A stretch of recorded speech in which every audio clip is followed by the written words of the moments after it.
10 legal ways to make money with amazon.com. Yes, அமேசானுங்கிறது நீங்கள் product and சர்வீஸை வாங்குறதுக்கு மட்டும் இல்லை, நீங்கள் அமேசானை லெவரேஜ் பண்ணி 10 வழியில் எப்படி மணி மேக் பண்ணலாம்னு சொல்லி தான் இந்த வீடியோவில் பார்க்க போகிறோம்.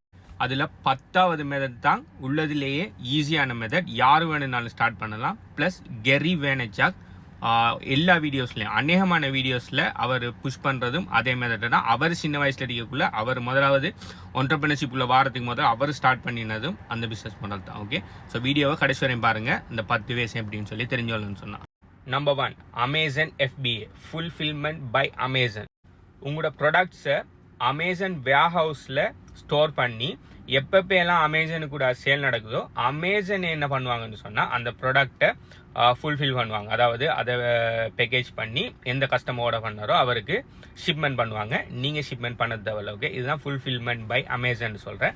ஆனால் இதுக்கு பார்த்தீங்கன்னு சொன்னால் அந்த ப்ராடக்டை நீங்கள் பல்காக வச்சு அதுக்குன்னு சொல்லி மினிமம் ட்ரெஸ்ஸோடு வச்சுப்பாங்க. பல்காக என்ன செய்யணும்னா அமேசான் வேர்ஹவுஸுக்கு அனுப்பணும். இதில் ப்ராஃபிட் மார்ஜின் நல்லா கூட, அதே சேம் டைம் இதில் இன்வெஸ்ட்மெண்ட்டும் பயங்கரமாக கூட. ஏன்டா நீங்கள் அதில் வச்சிருக்கிறவங்களோட ட்ரெஸ் ஹோல்டர் அமௌண்ட்டுக்கு பல்க் அமௌண்ட்டை நீங்கள் அமேசானுக்கு ஆல்ரெடி அனுப்பிடணும்.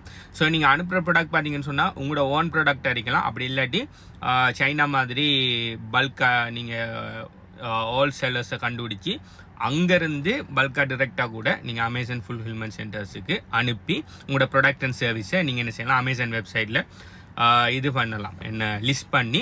அதுக்கு பிறகு நீங்கள் செய்ய வேண்டியது இதுதான். ஒன்று அமேசானில் ஃப்ரீ மார்க்கெட்டிங் இருந்தாலும் அமேசானில் கூட நீங்கள் என்ன பெய்ட் ப்ரொமோஷன் பண்ணலாம். அப்படி இல்லாட்டி நார்மலாகவே அமேசானில் ட்ராஃபிக் இருக்குது. அந்த அமேசான் ட்ராஃபிக்கில் போய் யாருன்னா உங்களோட ப்ராடக்ட் வாங்குவாங்கன்னு சொன்னால் அமேசானே ஃபுல்ஃபில்மெண்ட் பண்ணிக்கொள்ளும். ஓகே, நீங்கள் செய்ய வேண்டியது உங்களோட இன்வென்டரியை அங்கே குறைய நீங்கள் இன்வென்டரியை இங்கேருந்து, அதாவது உங்களோட புது ப்ராடக்ட்ஸ் அங்கே அனுப்ப வேண்டியது மட்டும். ஆனால் இதில் பயங்கர ரிஸ்க் கொண்டு இருக்கீங்கன்னு சொன்னால் நீங்கள் ஃபஸ்ட்டுக்கு ஒரு பெரிய அளவில் முதல்ல ஒன்று இன்வெஸ்ட் பண்ணி தான் எல்லாத்தையும் நீங்கள் அனுப்பணும். நாளைக்கு நீங்கள் லிஸ்ட் பண்ணுற ப்ராடக்ட்டுக்கு கேள்வி இல்லாமல் அது பில்லு படாமல் இருக்கும்னு சொன்னால் நீங்கள் அமேசானுக்கு அந்த வேர்ஹவுஸில் வைக்கிறதுக்கு சார்ஜ் பண்ணுவாங்க அவங்க.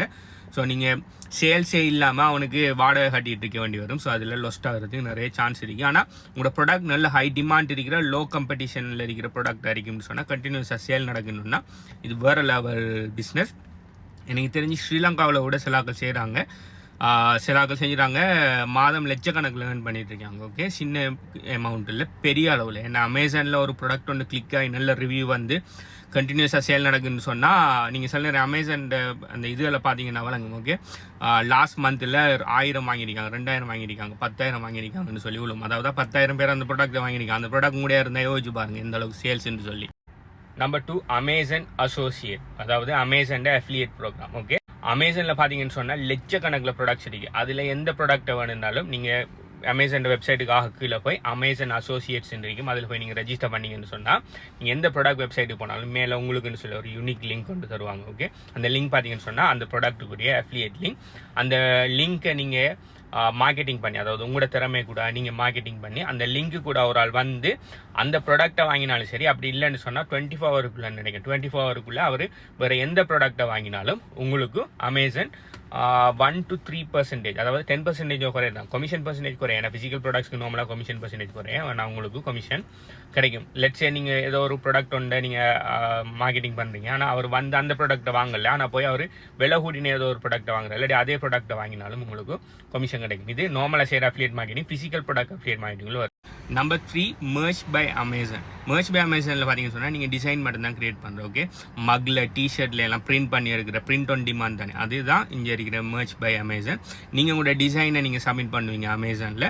அந்த டிசைன் யாருக்கு நான் பிடிச்சி யாருனானே அவங்களோட டிஷர்ட்லேயோ அப்படி இல்லாட்டி அவங்களோட மக்குலேயோ அப்படி எங்கனான வால்பேப்பர் மாதிரி எங்கனான அந்த உங்களோட டிசைனை யாரான வாங்குவாங்கன்னு சொன்னால் அமேசானே என்ன பண்ணும் சொன்னால் பிரிண்ட் பண்ணி அந்த டிசைனை பிரிண்ட் பண்ணி அந்த கஸ்டமருக்கு சென்ட் பண்ணும். அந்த டிசைன் உங்களங்கிறதுக்காக உங்களுக்கு ராயல்ட்டி மாதிரி உங்களுக்கு ஒரு கமிஷன் வந்து கிடைக்கும். ஓகே, இதுதான் மர்ச் பை அமேசான். ஸோ உங்களுக்கு டிசைனிங் நல்லா வரும், உங்களுக்கு நல்ல க்ரியேட்டிவிட்டியான ஆளாக இருப்பீங்கன்னு சொன்னால் நீங்கள் தாராளமே செய்யலாம். Number 4, Amazon Kindle publishing. Okay, இது என்னென்னு சொன்னால் இபுக் செல் பண்ணுற, அதாவது நீங்கள் உங்களுக்கு ஏதாவது ஒரு நிச்சில் உங்களுக்கு நல்ல திறமை இருக்குன்னு சொன்னால் அந்த நிச்சில் நீங்கள் ஒரு இபுக் ஒன்று கிரியேட் பண்ணி அந்த இபுக்கு அமேசானில் சேல் போடலாம். அந்த புக்குக்கு சேல் போகணுன்னா கண்டினியூஸாக அமேசான் உங்களுக்கு ராயல்ட்டி வந்து தரும். ஓகே, ஸோ இது பார்த்தீங்கன்னு சொன்னால் one time creation lifetime selling.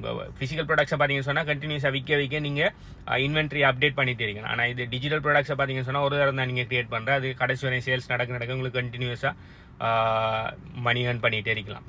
Number 5 Amazon handmade. Amazon handmade சொன்னால் நீங்கள் கைவண்ணங்கள்னு சொல்கிறேன். நீங்கள் எதுனான ஒரு ப்ராடக்ட் ஒன்று என்னென்ன கையால் உருவாக்குறது, என்னென்ன பேப்பரால் இல்லாட்டி கார்ட்போர்டால் என்னென்ன உருவாக்குறது, இல்லை நீங்கள் திறமையான ஆள் அப்படி இல்லாட்டி என்னென்ன சம்திங் என்னென்ன யூனிக்காக அவங்களால கையால் செய்யக்கூடிய ஒரு ஆளாக இருப்பீங்கன்னு சொன்னீங்கன்னா நீங்கள் உங்களோட டிசைனை நீங்கள் செஞ்சு அதில் அப்லோட் பண்ணீங்கன்னு சொன்னால், அதாவது இல்லை டிசைன் மட்டும் இல்லை, நீங்கள் அதை செஞ்சு நீங்கள் உங்களோட இதை லிஸ்ட் பண்ணுவீங்க. நாளைக்கு அதை பார்த்து யாருன்னா வாங்குவாங்கன்னு சொன்னால் நீங்கள் அதை இது செய்யலாம், என்ன அவருக்கு சென்ட் பண்ணலாம். ஆனால் நீங்கள் தான் சென்ட் பண்ணணும். அமேசான் வேர் ஹவுஸுக்கு அனுப்பி சென்ட் பண்ணிடலாம், நீங்கள் தான் டிரெக்டாக சென்ட் பண்ணணும். ஆனால் அமேசான் உங்களுக்கு மார்க்கெட்டிங் அதாவது பிளாட்ஃபார்மாக தொழிற்படும், அதாவது கஸ்டமர்ஸ் உங்களுக்கு தார பிளாட்ஃபார்மாக. ஸோ யாருன்னா உங்களோட டிசைனை பார்த்து வாங்குவாங்கன்னு சொன்னால் அவங்க அமேசானுக்கு கூட பேமெண்ட் பண்ணுவாங்க. பேமெண்ட்டில் ஒரு சின்ன பர்சன்டேஜ் அமேசான் எடுத்துகிட்டு உங்களுக்கு பேமெண்ட் தரும். நீங்கள் ஷிப்பிங் அண்ட் ஹேண்டிலிங்கை நீங்கள் பார்த்துக்கணும். ஓகே, நீங்கள் உங்களோட விஷயத்தை நீங்கள் செஞ்சு நீங்கள் அந்த கஸ்டமர்ஸுக்கு அனுப்பணும். நம்பர் 6 செல் ப்ரைவேட் லேபிள் ப்ராடக்ட். இப்போ ப்ரைவேட் லேபிள்னா என்னென்னு சொன்னால் நிறைய சைனீஸ் கம்பெனியில் என்ன பண்ணுவாங்கன்னு சொன்னால் அவங்க ப்ராடக்ட்ஸை உற்பத்தி பண்ணுவாங்க. ஆனால் அவங்க ப்ரைவேட் லேபிள் அப்ரூவல் பண்ணியிருப்பாங்க. அது எப்படின்னா அவங்களோட லோகோவோ அவங்களோட நேமோ போட மாட்டாங்க, ஜஸ்ட் ப்ராடக்ட்டை மட்டும் செல் பண்ணுவோம். ஆனால் நீங்கள் ப்ரைவேட் லேபிள் பண்ணலாம். இப்போ நீங்கள் எங்கள்கிட்ட பல்காக ஆர்டர் பண்ணீங்கன்னு சொன்னால் உங்களுக்கு ப்ரைவேட் லேபிள் தருவோம்னு சொல்லுவாங்க. அது என்ன அர்த்தம்னு சொன்னால் நீங்கள் உங்களோட பிராண்ட் நேமை அந்த ப்ராடக்ட்ஸில் பதிச்சு செல் பண்ணலாம். இப்போ என் பிராண்ட் நேம் ஹெச்பியூன்னு சொன்னால் நான் ஒரு சைனீஸ் மேனுஃபேக்சர்கிட்ட மக்கில் ஓகே என் ஹெச்பியூங்கிற பிராண்டை பதிச்சு 1000 கப்பை நீங்கள் தரணும்னு சொன்னால் அவங்க என் ஹெச்பியூட நேமை பதிச்சு 1000 கப்பை எனக்கு தருவாங்க. ஓகே, இது ப்ரைவேட் லேபிள். இப்போ அந்த கப் பார்த்தீங்கன்னு சொன்னால் எந்த பிராண்டில் இருக்கும். ஈவன் அது மேனுஃபேக்சர் பண்ணாக்கள் இன்னொரு ஆகல இருந்தாலும் அந்த கப் எல்லாமே எந்த பிராண்டில் இருக்கும். ஸோ பிராண்ட் ஒன்று போடக்குள்ள ஒரு ப்ராடக்ட் வேல்யூ நிறைய பயங்கரமாக அதிகரிக்கும். ஸோ இப்போ நார்மலாக நான் அந்த ப்ராடக்ட் ஒரு மக்குக்கு $10 கொடுத்து நான் வாங்குறேன்னு சொன்னால் அதை நான் இந்த பிராண்டை போட்டு இந்த பிராண்ட் எவ்வளோக்கு பெருமதியான பிராண்டாக இருக்கோ அதுக்கேற்ற மாதிரி நான் அதை $50, $60, $100 சொல்லி நான் எவ்வளோ வேணாலும் விற்றுக்கொள்ளலாம். ஓகே, ஸோ இது பார்த்தீங்கன்னு சொன்னால் private label. Number 7 Amazon mechanical Turk. இது பார்த்தீங்கன்னு சொன்னால் சின்ன சின்ன டாஸ்க்குகளை செஞ்சு கொடுக்குற மூலம் ஏர்ன் பண்ணலாம். சில கம்பெனிஸ்கள் அவங்கள்ட்ட சின்ன சின்ன லோ லெவல் டாஸ்க்குகளை அமேசானுக்கு கூட இது கூட செல் பண்ணுவாங்க. நீங்கள் அதில் போய் குவாலிஃபை ஆகிருப்பீங்கன்னா நீங்கள் அதில் போய் சின்ன சின்ன டாஸ்க் இல்லை பெரிய அளவில் மணி மேக் பண்ணிடலாம். கைண்ட் ஆஃப் ஃப்ரீலான்சிங்கும் இல்லை, சின்ன சின்ன டேட்டா என்ட்ரி ஜாப் அப்படி இப்படி சின்ன சின்ன ஜாப்பில் இருக்கீங்க தானே நீங்கள். ஆனால் அதுக்கு கூட டைம் ஸ்பெண்ட் பண்ணணும், பெரிய அளவில் ஏர்ன் பண்ணிடலாம். பட் அது அமேசானுக்கு கூட கொடுக்காங்க, அதோட பேர் இது. Number 8 Amazon flex. Amazon flex என்னன்னு சொன்னால் நீங்கள் டெலிவரி டிரைவராக அந்த அமேசானுக்கு ஒர்க் பண்ணுறேன். அமேசான் ப்ராடக்ட்ஸ் அண்ட் சர்வீஸை நீங்கள் வாங்கினோன்னு உங்களுக்கு வீட்டை வந்து சேருதானே, அது எப்படி வருதுன்னா அமேசான் டெலிவரி அமேசான் ஃப்ளெக்ஸு கூட தான் வருது. ஸோ அமேசான் ஃப்ளெக்ஸ் நீங்கள் தனியாராக கூட ரெஜிஸ்டர் பண்ணலாம், ப்ளஸ் ஒரு என்டிட்டியாகவும் ரெஜிஸ்டர் பண்ணலாம். நீங்கள் தனியாராக ரெஜிஸ்டர் பண்ணணுன்னா நீங்கள் உங்களோட வாகனத்தை இது செஞ்சு நீங்கள் என்ன செய்யலாம், போய் ஒரு நாளைக்கு இவ்வளோ ப்ராடக்ட்ஸ்னு சொல்லி கலெக்ட் பண்ணி போய் எந்த கஸ்டமரும் உங்களோட ஏரியாவில் இருக்கிற கஸ்டமர்ஸுக்கு டெலிவரி பண்ணலாம். அப்படி இல்லைன்னு சொன்னால் நீங்கள் ஒரு என்டிட்டியாக ரெஜிஸ்டர் பண்ணி நீங்கள் என்ன செய்யலாம், ஒரு கம்பெனியாக ரெஜிஸ்டர் பண்ணி நீங்கள் நிறைய டிரைவர்ஸை ஹையர் பண்ணி நீங்கள் வாகனத்தையும் ஹையர் பண்ணி ஓகே நீங்கள் கொடுக்கலாம். இங்கே கனடாவில் அப்படி நிறைய நடக்குது. ஓகே, அவங்க என்ன செய்வாங்கன்னா third party companies Amazon flexi கூட பார்ட்னர் பண்ணி அவங்க என்ன செய்வாங்க, நிறைய டிரைவர்ஸை ஹையர் பண்ணி வெஹிக்கிள்ஸையும் வாடகைக்கு எடுத்து என்ன பண்ணுவாங்கன்னு சொன்னால் டெலிவரி பண்ணுவாங்க. ஸோ அப்படி செய்யக்குள்ள பெரிய பல்க் அமௌண்ட்டில் அப்படி செய்யக்குள்ள பெரிய அளவில் ப்ராஃபிட் எடுக்காங்க. அப்படி நிறைய கம்பெனி செஞ்சு ரன் ஆகுது. 9 அமேசான் ட்ராப் ஷிப்பிங். இது நார்மல் ட்ராப் ஷிப்பிங் கன்செப்ட் தான். நீங்கள் நல்ல அலி எக்ஸ்பிரஸில் அலிபாபாவில் நல்ல விலை குறை இருக்கிற ஒரு ப்ராடக்ட் உண்டு, அதுக்கு நீங்கள் அமேசானில் என்ன நல்ல கேள்வி இருக்கிற ப்ராடக்ட் உண்டு நீங்கள் ரிசர்ச் பண்ணி போட்டு என்ன செய்வீங்கன்னா நீங்கள் அந்த ப்ராடக்ட்டை டிரெக்டாக வாங்காமல் அந்த ப்ராடக்ட்டை ஜஸ்ட் லிஸ்ட் பண்ணுவீங்க. யாருன்னா அந்த ப்ராடக்ட்டை வாங்கினா உதாரணத்துக்கு $20 ஒரு ப்ராடக்ட் வாங்கினா உண்மையான ப்ரைஸ் $10 இருந்தால் அந்த $20 உங்களுக்கு வந்துடும்.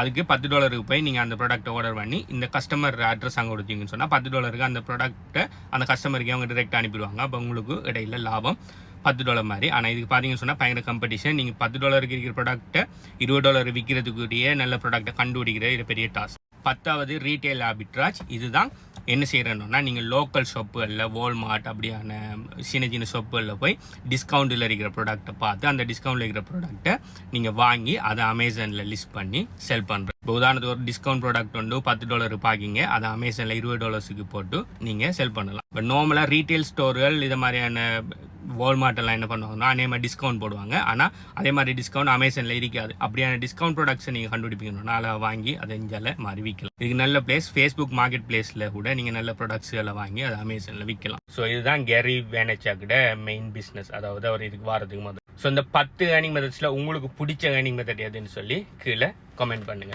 மேலதிக டீட்டெயில்ஸுக்கு பயோவை செக் பண்ணுங்க, பெஸ்ட்டான ஏர்னிங் மெத்தட் எதுன்னு சொல்லி தெரிஞ்சு கொள்றதுக்கு. பை.